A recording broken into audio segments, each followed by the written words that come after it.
जम्मू की हिस्ट्री को हम स्टार्ट कर चुके थे। आज हम पार्ट 4 यानी कि डे 4 है, उसमें हम इम्पोर्टेंट जो है वो पांडवाज एम्पायर करने जा रहे हैं। जम्मू की हिस्ट्री को जब हमने स्टार्ट करा था, पहले सोर्सेज के बारे में पढ़ा था। फिर हमने स्टार्ट करा था जो हमारा एम्पायर चल रहा था, अग्निवीर एम्पायर, जिसमें अग्निगर्भ के बारे में हमने पढ़ा था। 18 बच्चे थे। दो बड़े इंपॉर्टेंट नाम हमने सुने थे वहां पे, राजा बहुलोचन और राजा जम्बूलोचन जी के बारे में हमने समझा था वहां पर। तो वो सब कुछ हम अभी तक कवर कर चुके थे। उनका जब एम्पायर खत्म होता है, आगे जो नया एम्पायर स्टार्ट होता है वो होता है पांडवाज एम्पायर। तो पांडवाज एम्पायर के बारे में भी अच्छे से समझ लेते हैं, जो कि जम्मू हिस्ट्री की बात करेंगे आपके लिए जरूरी बनता है। अगर आप जम्मू की हिस्ट्री में इंटरेस्टेड हैं, कुछ ना कुछ आपको सीखने को जरूर मिलेगा। दूसरा, अगर कभी जो भी एग्जाम वगैरह कंडक्ट करवाते हैं एजेंसीज वगैरह, उनका कभी मूड बनना है कि हम जम्मू की हिस्ट्री से भी क्वेश्चंस पूछेंगे, तो हो सकता है यहाँ से भी क्वेश्चन आपसे पूछ ले जाए, तो इसीलिए भी आपके लिए इम्पोर्टेंट बन जाता है। तो पांडवाज एम्पायर की अगर हम बात करना स्टार्ट करेंगे, तो हमने लास्ट टाइम पढ़ा था, या जब हम अग्निगिर एम्पायर की बात कर रहे थे, वहां पर हमने कहा था इनके जो लास्ट राजा थे वो थे शिव प्रकाश। जो राजा शिव प्रकाश थे, यानी कि अग्निगिर एम्पायर के जो लास्ट राजा थे शिव प्रकाश, उनकी लड़ाई होती है, उनका युद्ध होता है किनके साथ? राजा शैल्य के साथ। वहां पे शैल, कहीं पे शैल्य लिखा होता है, इस तरीके से। तो राजा शैल्य थे कौन? जो पांडवाज थे, नकुल सहदेव की बात करें, उनके मैटरनल अंकल, उनके मामा थे। यानी कि एक तरह से पांडवाज की अगर हम बात करते हैं, ये पांडवाज थे। तो अगर हम इनकी बात करेंगे, राजा शैल्य जो है वो युद्ध में, लड़ाई में जो शिव प्रकाश है उन्हें हरा देते हैं। अब जब ये जीत जाएंगे, एक तरफ तो जीत गए, दूसरी तरफ अगर हम शिव प्रकाश की बात करेंगे, ये पहाड़ियों में चले जाते हैं, और कई जनरेशन इनकी जो है वो हिमालय, जो इनर हिमालय है, वहां पर रहना स्टार्ट कर देती हैं। तो इनको स्टोरी से हम अपने साइड कर देते हैं, क्योंकि इनका एम्पायर खत्म हो गया है। अब राजा शैल्य का एम्पायर स्टार्ट होता है, यानी कि पांडवाज का एम्पायर यहाँ पे जम्मू में इस्टेब्लिश हो जाता है। तो कहानी समझ आएगी पांडवाज का एम्पायर कैसे एस्टेब्लिश हुआ था। स्टार्टिंग किसने करी थी? राजा शैल्य ने स्टार्टिंग करी थी। ये कहानी आपको समझ आ गई। आगे बात करते हैं, राजा शैल्य की बात करेंगे। कई सालों तक इनका रूल वगैरह चलता है, लेकिन महाभारत के टाइम पर, जब महाभारत का युद्ध हो रहा होता है, महाभारत के बारे में आप सभी ने सुना होगा, वहां पर राजा शैल्य जो है उनकी वहां पर डेथ हो जाएगी। तो यानी कि जो जम्मू में रूल किया था कुछ देर के लिए, फिर बाद में महाभारत में ये इनकी डेथ हो जाएगी। इसका मतलब जम्मू में कोई और रूल करेगा। तो अब जम्मू में कौन रूल कर रहा है? जम्मू में अब राजा बबरू वाहन, जिस टाइम की हम बात करें, हिस्ट्री को आगे बढ़ाते जा रहे हैं, तो जम्मू में रूल किसका चल रहा था? राजा बबरू वाहन जी का रूल चल रहा था। राजा बबरू वाहन बात करेंगे, अगर आप मानसी सुरिनसर वाली साइड गए हो, वहां पर अगर आपने किसी से इतिहास जानने की कोशिश करी है, तो वहां पे आपने राजा बबरू वाहन का नाम जरूर सुना होगा। राजा बबरू वाहन थे कौन?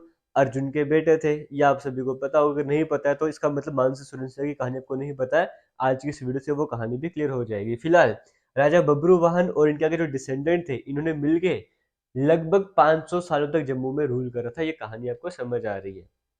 अब इसके बाद ये जो कहानी है, उससे पहले हम एक बार राजा बबरू वाहन, जो कि आज इंपॉर्टेंट नाम है आज की इस वीडियो में, उनको हम कवर कर लेते हैं। तो राजा बबरू वाहन के बारे में आपको बता दिया, अर्जुन के ये बेटे हैं। इन शॉर्ट आपको स्टोरी सुना देता हूँ मैं कि इन शॉर्ट में स्टोरी क्या है इनकी। अब अर्जुन के तो ये बेटे थे। अब जब अज्ञातवास चला था, एक तरह से वनवास अगर आप कह सकते हो किसी को, अगर महाभारत के बारे में नहीं पता, जब पांडवास वनवास में थे, अज्ञातवास में थे, फिर जब वापस लौट रहे थे वहां पे, तो उस टाइम पीरियड पर अश्वमेघ यज्ञ रखा गया था। अश्व मतलब घोड़ा। यानी कि वो उस टाइम पीरियड पर क्या हुआ करता था, घोड़ा है, उसकी पूजा वगैरह की, फिर घोड़े को छोड़ दिया। घोड़ा जिस जिस राज्य में भागता जाएगा, जहां जहां वो पहुंचता जाएगा, वो सारा इलाका किनका हो जाएगा? पांडवाज का हो जाएगा। और अगर किसी इलाके में कोई राजा वगैरह ऐसा है जो उस घोड़े को रोक लेगा, इसका मतलब क्या है? कि वो पांडवा से लड़ाई करना चाहता है, युद्ध करना चाहता है। ये कहानी आपको समझ आएगी। लड़ाई कौन करेंगे? अर्जुन और उनकी जो सेना है, वो लड़ाई वहां पर करनी है उन्होंने। अब ये घोड़ा कई जगह तक घूमना स्टार्ट कर देता है। वो सारे राज्य जो है वो अर्जुन जी के कंट्रोल में आते जाएंगे। एक टाइम पीरियड ऐसा आता है, जब मानसी सुरीन से लेके बात करते हैं, उससे कोई 10-15 किलोमीटर दूर मनवाल जगह आती है, उस जगह पर वो रहा करते थे। अगर राजा बुबरोहन जी की बात करेंगे, तो वो इस तरह से चलता रहता है वहां पर। तो होता क्या है, वो घोड़ा जो है वो इनके पास आ जाता है, बबरूवान जी के इलाके में आ जाता है। जब इनके एरिया में वो आ जाएगा, तो ये उस घोड़े को रोक लेंगे। अब उस घोड़े को, अब जो ये कहानी में आपको बता रहा हूँ, घोड़े को रोक लेते हैं। यहाँ पर आपको 3 से 4 तरह की अलग अलग स्टोरीज देखने को मिलेंगी, लेकिन मैं आपको जो मोस्ट प्रोमिनेंट है, मैं आपको वो सुना रहा हूँ। जब ये उस घोड़े को वहां पर रोक देते हैं, तो जब अर्जुन तक बात पहुंचती है कि छोटा सा मतलब युवा, अभी जो युवा है वो मुझे ललकार रहा है, मुझसे युद्ध करने की बातें कर रहा है, इतनी हिम्मत कैसे हो सकती है किसी की? जब वो उनके पास आते हैं, वो देखते हैं इस तरह का लड़का है, वो मुझे ललकार रहा है, तो मैं तो युद्ध करूंगा ही करूंगा।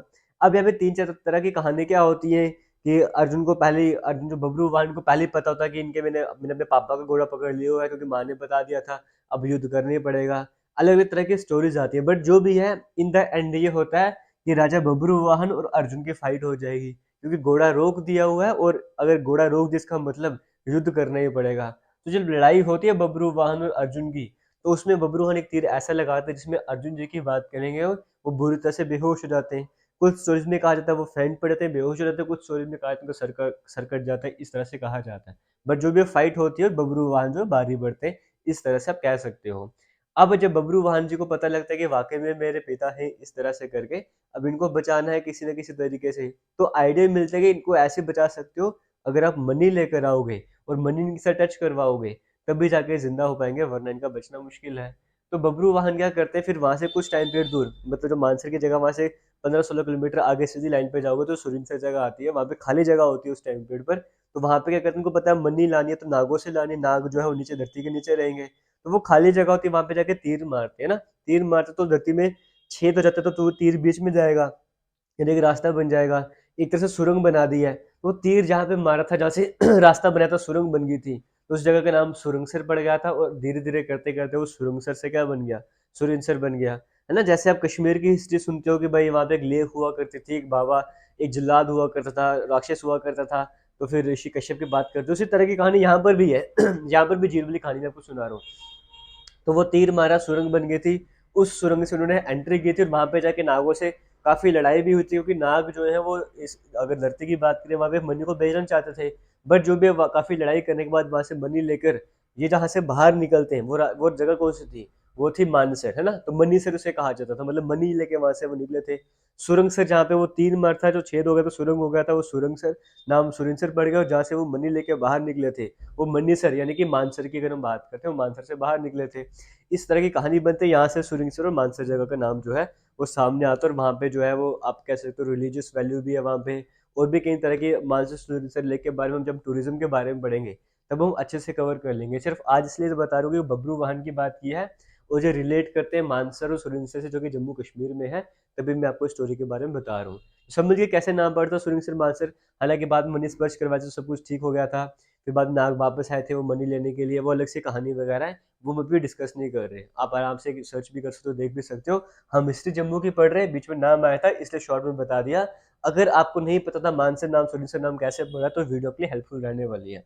तो फिलहाल जम्मू में रूल कौन कर रहा है, राजा बबरू वाहन, और आगे 500 साल तो उनकी पीढ़ियां जो है वो जम्मू में रूल कर रहे थे। इनके बाद क्या होता है, अब ये रूल वगैरह कर रहे थे, लेकिन जब इनकी आगे वाली पीढ़ी आ रही थी ना, जब जैसे अगर हम बात करें 300 साढ़े 300 साल हो गए, उसके बाद ये इतने स्ट्रांग नहीं थे, है ना। एक तरह से राज्य जो था वो खाली बढ़ता जा रहा था, मतलब जम्मू की भी बात करो, इसका नाम जम्मू है, जम्मू पूरे इलाके में बात कर रहा हूँ। तो वो इलाका एक तरह से खाली हो रहा था, वहाँ पे कोई डेवलपमेंट नहीं हो रही थी, और वीक भी थे। इसकी वजह से क्या होता, कई सारे ट्राइबल लोग जो थे वो आ रहे थे और वो अपनी हुकूमत यहाँ पर चला रहे थे। समय समय पर अरब ट्राइब के लोग आते थे, वो अपनी हुकूमत चलाया करते थे, इस तरह से हो रहा था। जब देखा यहाँ पे सब कुछ वीक पड़ रहा है, तो उस टाइम पे क्या होता है, राजा ज्योति प्रकाश और सर्व प्रकाश की बात करें, इनके नाम अलग अलग जगह पे अलग अलग देखने को मिलते हैं। ये क्या करते हैं, दोबारा से जम्मू को अपने कंट्रोल में कर लेते हैं। मैं ये क्यों बोलूँ कि दोबारा से कंट्रोल कर लेते हैं, क्योंकि ये तो चाणक्य क्लैन की हेल्प से करते, इतना आपको समझ आ गया। लेकिन मैंने कहा, एक वर्ड मैंने यूज किया कि दोबारा अपने कंट्रोल में कर लेते। दोबारा से मेरा मतलब था कि जब हम राजा शिव प्रकाश की बात की, है ना, राजा शिव प्रकाश की पहले शक्तिकरण की बात करते हैं, ये आगे उन्हीं के एक तरह से कैसे तो डिसेंडेंट थे, है ना, इन्हीं के आगे डिसेंडेंट वगैरह थे, ये दोबारा से कंट्रोल कर लेते जम्मू में, इससे दोबारा वर्ड मैंने यूज करा। ये कोई नए नहीं आए थे, ये इन्हीं के वंशज थे, यानी कि दोबारा जो है एक तरह से कह सकते हो अग्निगिरी वाले सब वापस सामने आ गए थे। लेकिन फिलहाल जो भी हम पांडवाज एम्पायर की बात करते हैं, पांडवाज एम्पायर का सिस्टम समझ आ गया। राजा शल्य सामने आ गए थे, पांडवाज एम्पायर स्टैब्लिश हो गया था धीरे धीरे करते करते। राजा बब्रू वाहन आते, फिर ट्राइब्स वगैरह कब्जा करते, लेकिन बाद में दोबारा से ज्योति प्रकाश और शिव प्रकाश चाणक्य लैंड की हेल्प से दोबारा जम्मू पे अपना कंट्रोल वगैरह कर लेते हैं। और उनके जो लास्ट किंग थे वो थे बालीकरण। आपको स्क्रीनशॉट देखने को मिल होगा, इमेज देखने को मिल रही होगी, जहां पर सभी जितने भी रूलर्स रहे इनके बाद में, है ना, ये इनके बाद में जितने भी रूलर्स रहे हैं उनकी पूरी सीक्वेंस आपको देखने को मिल रही होगी। लास्ट थे बालीकरण, और बीच में एक थे ब्रह्म प्रकाश नाम आपको देखने को मिल रहा होगा। इनके टाइम पीरियड पर काफी बड़ा, आप एक बाढ़ कह सकते हो, बाढ़ वहां पर आ चुकी थी। वो किसके टाइम पीरियड पर हुई थी, ब्रह्म प्रकाश के टाइम पीरियड पर हुई थी। तो ये सारी कहानी आपको समझ आ जाती है। उम्मीद करता हूँ किसी तरह का आपको डाउट नहीं रह रहा होगा। जम्मू एंड कश्मीर की सीरीज हम एक स्टार्ट कर चुके हैं। एक प्लेलिस्ट भी बनाई गई जम्मू एंड कश्मीर यूटी के नाम से, आप वहाँ पे क्लिक कर सकते हो, वहाँ पे जाके और भी कई सारी वीडियोज है। हिस्ट्री को छोड़ दो, और भी कई सारी वीडियोज आपको वहाँ पर मिलेंगी, आप उनको जाके देख सकते हो, इंजॉय कर सकते हो। फिलहाल ये छोटी छोटी वीडियोज में बना रहा हूँ, ज़्यादा बड़ी रही तो बोरिंग हो सकती है। छोटी छोटी क्लिप्स आपके सामने लेता जा रहा हूँ, उम्मीद करता हूँ आपको मजा आता होगा, आप वीडियो को शेयर भी करते होंगे। और अगर आपको कुछ नया सीखने को मिलता तो कमेंट सेक्शन में जरूर बताना। फिलहाल करते हैं वीडियो को एंड, तब तक के लिए थैंक यू, जय हिंद।